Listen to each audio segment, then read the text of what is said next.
Maybe I should put the mask on. No. Who in their right mind want to hear somebody talk with a mask on? It's already depressing. It's depressing. But, I mean, I will admit, in this winter, though, you know what I'm saying, when it be cold out and you got your mask on and you breathing your hot breath into the mask, it do keep your face warm. I ain't gonna lie. I could pretend like that's not the truth, but that's the truth. And if you try to pretend like it's not the truth, you lying, because it's nice and warm inside of this mask outside. Today, I'm back after a really crazy 24 hours. A whole lot has transpired in the last 24 hours. But due to the amount of every type of feedback, negative, positive, whatever, it is a lot of people, though, that really said they can truly enjoy what I have to say. So I'm gonna keep on going. Today, the topic that I really want to discuss is being bitter. And this is just me being bitter. So I just want to let you know, good morning. I want to let you know that every day I'm only going to discuss me. I've realized, it's a lot of topics that you can talk about in this world, but I feel like everyone always talks about everyone but themselves. And it's because that's just, no one really wants to talk about themselves unless it's positive. But I think the more we share and discuss and open up to our negatives, then number one, we can overcome them. And then number two, we can open up that door to see why we're like that and possibly get over it.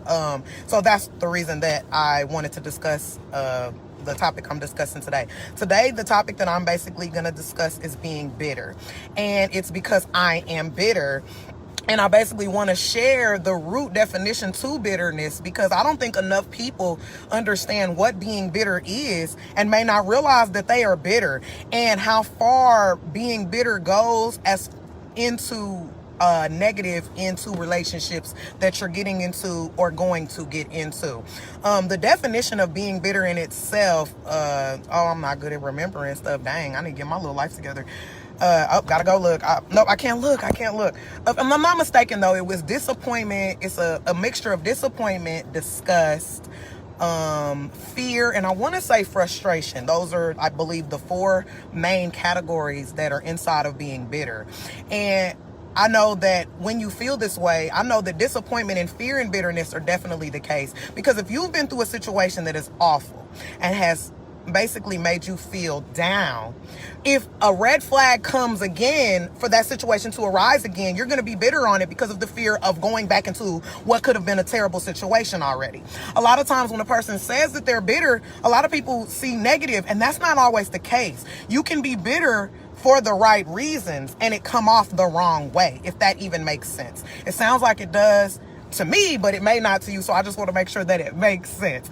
But what I'm stating this because I felt small bitterments that started from me being a very young child that have manifested to me being grown, and I feel like I didn't address them because I didn't realize that they made me bitter. But now that I'm old enough to understand some of the reasons I am how I am, I can trace back to the smaller things that made me bitter. So, for example, like I was adopted.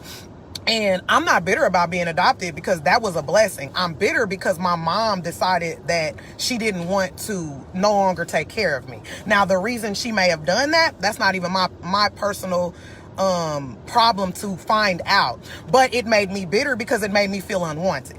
And I didn't realize that for a long time until after it was like I kept dating and stuff and I was still feeling that way. Then it was like I'm bitter, and it's like it's because I feel unwanted, and it all stemmed from the start unwanted from just my parents. You gonna always be bitter. Don't start that mess.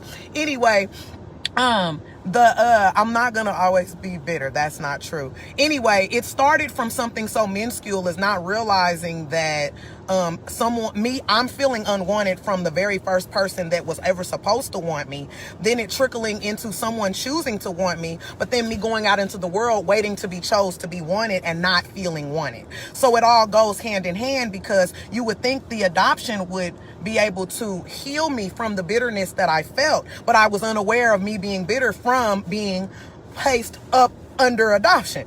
So I had to get past that. So I'm bringing that to the forefront now because it goes into disappointment. I was disappointed that the one person that's supposed to love me and care for me didn't. So now I'm older and I'm still bitter from that. So now I'm getting with a guy and I'm disappointed in him for the reasons that my mom had done me wrong. This has nothing to do with this man. It's not his fault. But I'm bitter because of something that happened in the past. So now I'm disappointed because I feel I'm disappointed. I'm scared. I'm nervous. All of these are all the feelings and emotions that fall up under being bitter. And this had nothing to do with the person I'm dealing with. It's all from what I've already dealt with. So until I can get over why I'm bitter, understand what caused it, and then be able to heal from it so that I can no longer reopen that wound, then that is why when I'm talking to a person, anyone, I'm like, yeah, I'm bitter. And it's because of this, this, and this, and this. And until I can go back and find out all of the root reasons why I'm a bitter individual, I can't be a peaceful or positive individual until I heal myself. There's just no way around that. So it's like, yeah, I can seek counseling, but even when I go to the counselor, they're going to ask what's wrong. And if I don't know, then I'm going to be wasting my money. So I still need a list of issues as to what I need counseling on to know I even need the counseling. So people can quickly run and say, I had so many messages yesterday that said, oh, you need to seek a therapist. Well, yeah, hello, I know that. So the first key learning process in this therapy, though, is realizing what the hell I need therapy for. Like, because I mean, that's it. So this is just a small sayings of a lot of emotions that I've been going through. But the lesson I learned within all of this is I love to use metaphors for people to understand things. It's just the best way to go about doing stuff because everybody doesn't always comprehend the first way. So that's why you have a plan B. So the reason I'm bringing this up is, for example, with cancer, I feel like I'm going to say I feel like, I know, but I feel like, because people are may feel differently. I feel like when you get cancer, they put you on chemo.